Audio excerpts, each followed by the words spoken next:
Mayor, it's my understanding you were just made aware of these fairly recently. When you read these text messages, what did you think?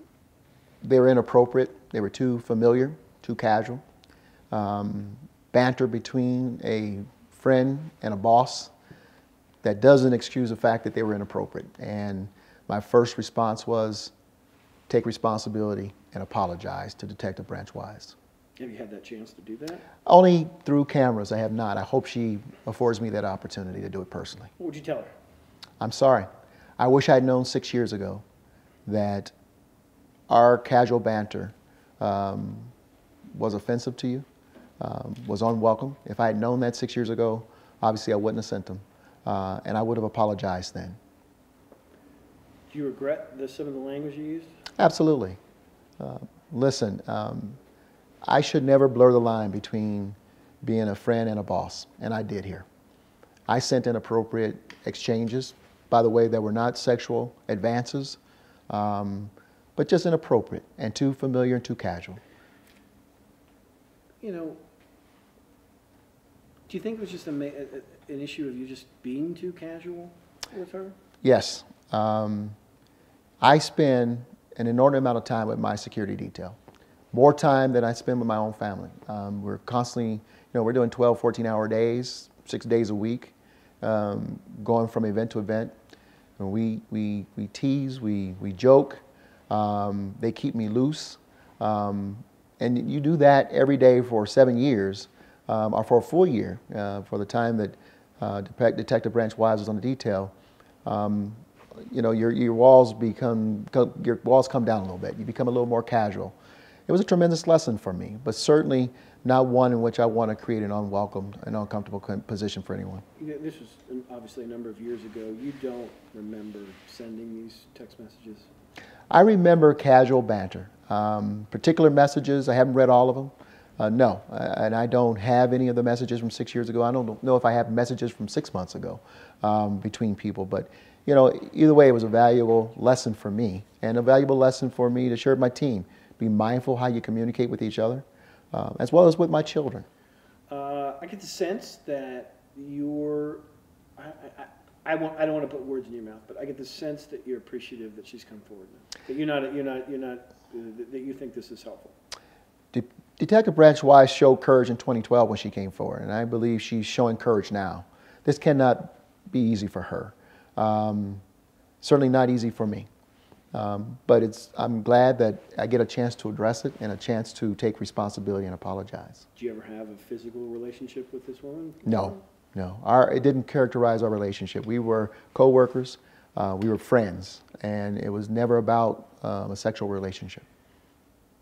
You know, by putting yourself out there and talking about this, that if there's anything else out there that you remain vulnerable to other people coming forward. Can we sort of look at you and ask, are you worried, are you comfortable that nothing else is going to come out that sort of from other women or other instances? I don't believe so. I live my life, according to, being open. I make mistakes, but the reality is that I learned a lesson about this, from this. I don't believe that, that's going to happen. But the reality is I'm dealing with this situation right here, and I'm apologizing for it, and taking responsibility.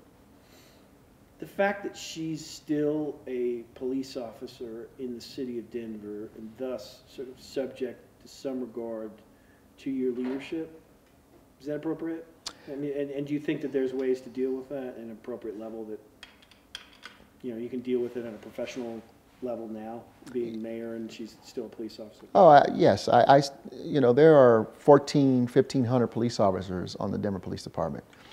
I've only seen Detective Branch Wise maybe twice in the last 6 years. But if you're asking me if there's going to be retaliatory action, no, that's not how we do business in Denver. She showed courage in 2012. She's showing courage now. This is not about being retaliatory. It's not about making excuses. There are no excuses for me blurring the lines between being a friend and a boss. And that's why I'm apologizing to her. A little embarrassing?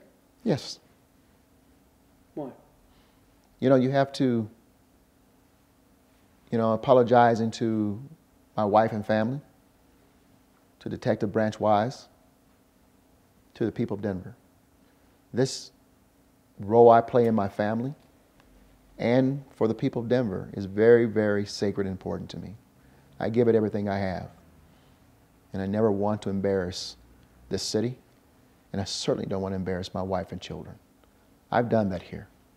And that's why it's important for me to lean in and take responsibility and apologize. You had the chance to talk to your family about it? Absolutely. Would you tell them? I'm going to keep those conversations private, but I will tell you I was very candid with them. I want to put it out there in front of them, and let's deal with it from there. The environment that we're in now is certainly different than the environment that we had in even 2012, where women or victims are encouraged to come forward. Mm-hmm. Do you think that plays any role in this at all in any way? I'm not going to try to guess why Detective Branch Wise came forward now, today, 6 years later, with her feeling that these were unwelcome and offensive. But I want to encourage women to continue to come forward. No woman should feel uncomfortable and unwelcome in her workplace environment. And I'm really sorry that I may have contributed to Detective Branch Wise's feeling uncomfortable and unwelcome while she was on my detail. So, yeah, I mean, it's an important time. By no means, me sitting here with you or continue to talk about this, am I wanting to discourage women anywhere who need to come forward. I have watched the courage of women during this era, and I have stood with women during this era, and I'm going to continue to do so. Is this just not you? This is a person who made a very bad mistake, who blurred the lines. Didn't intend to. And I got to recognize, as one of my friends told me as I talked to him about this, Michael, stop believing that you cannot make mistakes. You're human like the rest of us. You're going to make mistakes. Own up to them. Apologize. I think we would be remiss if we didn't sort of at least try to contextualize the timing of this, and that this happened back in 2012 at a time where you were still not that far removed from allegations, obviously just allegations, of being involved with prostitutes. And even though you denied those claims vigorously, you had to know that you were being scrutinized more intensely. And that might lead some people to ask, what the heck were you thinking? Yeah, you know what? First of all, those allegations were false. And they tried everything they could to prove them, and they never could, because they were false. It was coming toward the end of a very heated political battle for mayor. And someone made a decision to try to concoct a story to defame me then. True, and it was very painful to my family. We got through it. But whether those allegations were there, regardless, I know the scrutiny this office is under every day. And that, thinking is where I'm sitting here going, I know better.